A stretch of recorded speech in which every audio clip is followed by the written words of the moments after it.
सभी हमारे मीडिया के जो पत्रकार बंधु हैं उनका जिला कांग्रेस कमेटी के कार्यालय में स्वागत है, अभिनंदन है।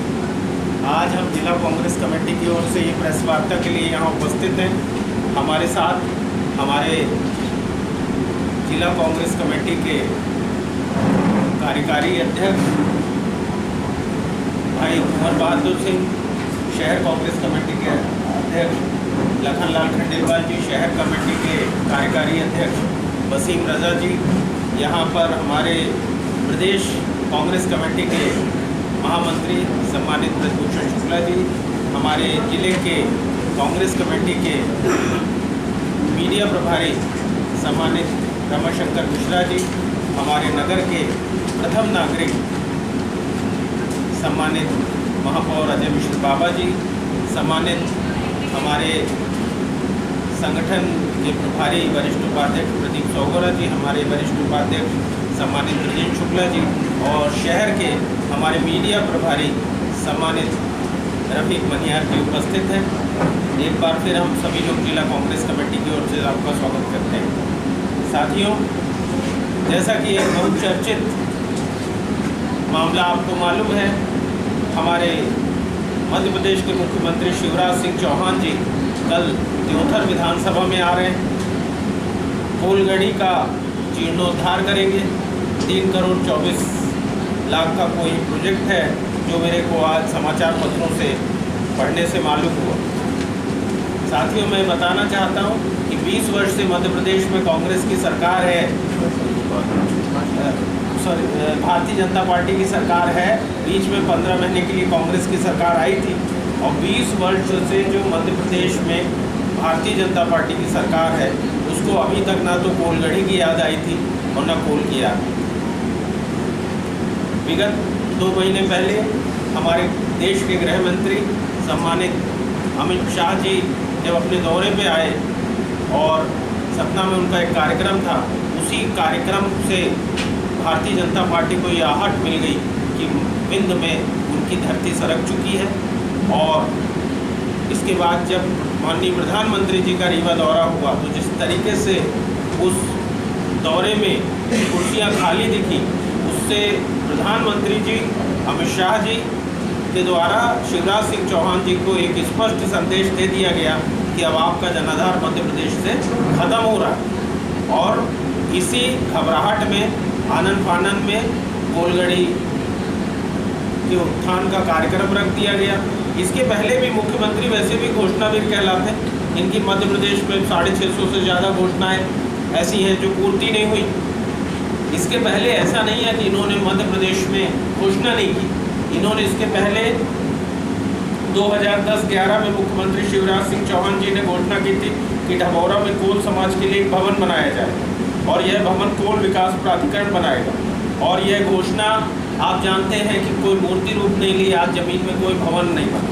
6 साल पहले उन्होंने कहा था कि त्योथर के पूर्वांचल क्षेत्र में ITI कॉलेज खोला जा सके जिससे बच्चों को ट्रेनिंग मिले, पर उस दिशा में कोई काम नहीं। 1993 में जब कांग्रेस की सरकार थी, 1993 से 1998 के दौरान एक प्रोजेक्ट स्वीकृत हुआ था 100 बिस्तर के अस्पताल का। आज उसके बाद जब भारतीय जनता पार्टी की सरकार 2003 में आ गई तो वहाँ कोई अस्पताल का निर्माण नहीं हुआ। हमारा ये कहना है कि कोलगढ़ी का जो शिलान्यास की घोषणा है, ये भी एक चुनावी शगुफा है। ना तो ये कोलगढ़ी का शिलान्यास होने वाला और ना इससे कुछ कोलों का या आदिवासी भाइयों का उत्थान होने वाला। अगर आदिवासियों का सही मायने में उत्थान करना है तो उनकी परेशानियां हल करनी चाहिए, उनको शिक्षा के साधन उपलब्ध कराए जाने चाहिए, उनको रोज़गार के अवसर उपलब्ध कराने चाहिए।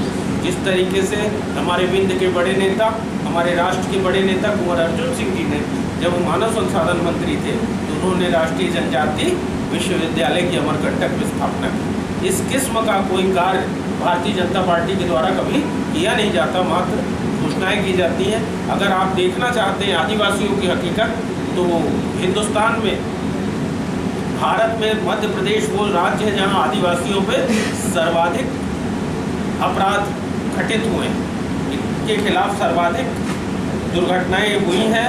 आपको मैं ये मेरे आंकड़े नहीं हैं, ये NCRB के आंकड़े हैं। सबसे ज़्यादा अत्याचार और क्राइम मध्य प्रदेश में दर्ज हुआ। सिवनी के कुरई में 2 आदिवासियों की हत्या हुई। विदिशा जिले के लटेरी में वन विभाग के लोगों ने आदिवासी समूह पर हमला किया था। नेमावर में आदिवासी परिवार के 5 सदस्यों की बेरहमी से हत्या की गई। उनका शव 10 फीट गहरे गड्ढे में मिला। इंदौर जिले के महू में आदिवासी युवती की हत्या का मामला हो, और या फिर हमारे रीवा में नई गढ़ी क्षेत्र में सब जानते हैं मुद्रिका आदिवासी, जिसको खेत में काट दिया गया था और उसके बाद नामजद FIR हुई, जिस पे आज तक कोई कार्यवाही नहीं की गई। ये 7 जनवरी 2023 की घटना है और आज 5 महीने से ऊपर समय हो गया, इसके खिलाफ कोई कार्यवाही नहीं किया जाए। ये सब इस बात के प्रश्न खड़ा करते हैं कि किस हद तक मध्य प्रदेश में शिवराज सिंह चौहान जी की सरकार में आदिवासियों के हित सुरक्षित है या आदिवासियों के विकास के लिए ये कोई काम किए जा रहे हैं। शिवराज सिंह जी की सरकार पिछले 20 वर्ष से वन भूमि में बसे आदिवासियों को पट्टा देने की बाबत कह रही है और इस बाबत कानून भी बनाया गया है, लेकिन रीवा जिले में अभी तक आदिवासियों को पट्टा नहीं दिया गया। वर्ष 2018 में चुनाव के पूर्व आदिवासियों को भारी संख्या में पट्टे बांटे गए, जो सब के सब बाद में फर्जी निकले। आज तक किसी को कब्जा प्राप्त नहीं हुआ। इसी तरीके से आप ये देखिए, आवास योजना जो बन रही है उसमें आज सरिया, सीमेंट, बालू, गिट्टी सबकी महंगाई 2 से 3 गुना तक कीमतें बढ़ गई, पर जो घर बनाने के लिए पैसे की राशि मिल रही है वो उतनी ही मिल रही है। इसलिए हमारा ये कहना है, जिला कांग्रेस कमेटी रीवा की जनता को आपके माध्यम से बताना चाहती है कि ये केवल फूलगड़ी का उत्थान भी एक चुनावी शगुफा है, एक पूरी घोषणा है। इसको मूर्ति रूप लेना के इसकी कोई संभावना नहीं है। भारतीय जनता पार्टी की जमीन बिंद में हिल चुकी है, रीवा जिले में हिल चुकी है। इस किस्म की घोषणाओं से भाजपा को यहाँ कोई फायदा नहीं।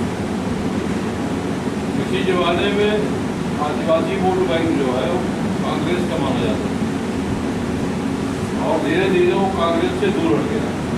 इसके पीछे कारण क्या मानते हैं? देखिए, मैं किसी भी जाति और समूह को एक तो वोट बैंक नहीं मानता।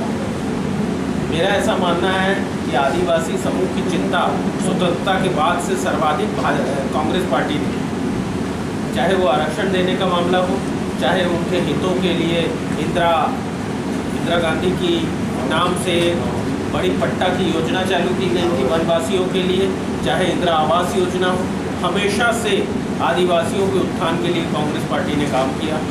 एक गहरा लगाव रहा है जनजातियों का कांग्रेस पार्टी से।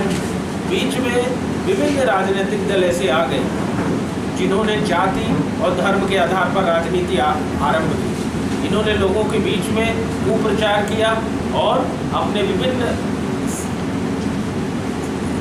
एक आडंबर ओढ़े हुए समाज सेवी संगठन तैयार किए गए, जो समाज सेवी संगठनों ने हमारे भोले भाले आदिवासियों को बहुत हद तक बरगलाने का काम किया। उस बरगलाने के कारण बीच में अपने को कभी कभी ऐसा लगा कि हमारे आदिवासी भाई कांग्रेस पार्टी से दूर हैं, और आदिवासी भाई कभी भी कांग्रेस पार्टी से ना तो दूर थे और ना आज भी दूर हैं। सर, इस बार के अपने प्रदर्शन को लेकर के क्या कहना चाहेंगे कि जिस प्रकार से कर्नाटक में बहुत अच्छा प्रदर्शन था कांग्रेस का और गुजरात में जब मतलब लोगों ने पसंद नहीं किया या उनको बहुमत नहीं दिया, तो मध्य प्रदेश में इस बार जो कांग्रेस पार्टी है किस तरीके से कमर कस के तैयार है? चुनाव को लेकर क्या कहना चाहेंगे? देखिए, कांग्रेस पार्टी की तैयारी भरपूर चल रही है। कांग्रेस पार्टी पूरी तरीके से मैदान में है। आप रीवा जिले में ही देख लीजिए, पिछले 1 साल के अंदर आप देखिए जो नगरीय निकाय के चुनाव हुए हैं, जो पंचायत राज के चुनाव हुए हैं, चाहे वो सरपंच के हो, चाहे जनपद सदस्य के हो, चाहे जिला पंचायत सदस्य के हो और चाहे नगर निगमों के हो, कांग्रेस पार्टी ने तमाम जीत दर्ज की और हर जगह हमको बहुमत मिल रहा है। हमारी पार्टी संगठन पूरी तरीके से आगे भारतीय जनता पार्टी से लोहा लेने के लिए तैयार खड़ा है और सत्ता से हम उनको हटाएंगे। 150 से ज़्यादा कांग्रेस पार्टी की सीट आएगी। इसके लिए कांग्रेस पार्टी मध्य प्रदेश में आदरणीय कमलनाथ जी के नेतृत्व में हम लोग पूरी तरीके से तैयार हैं।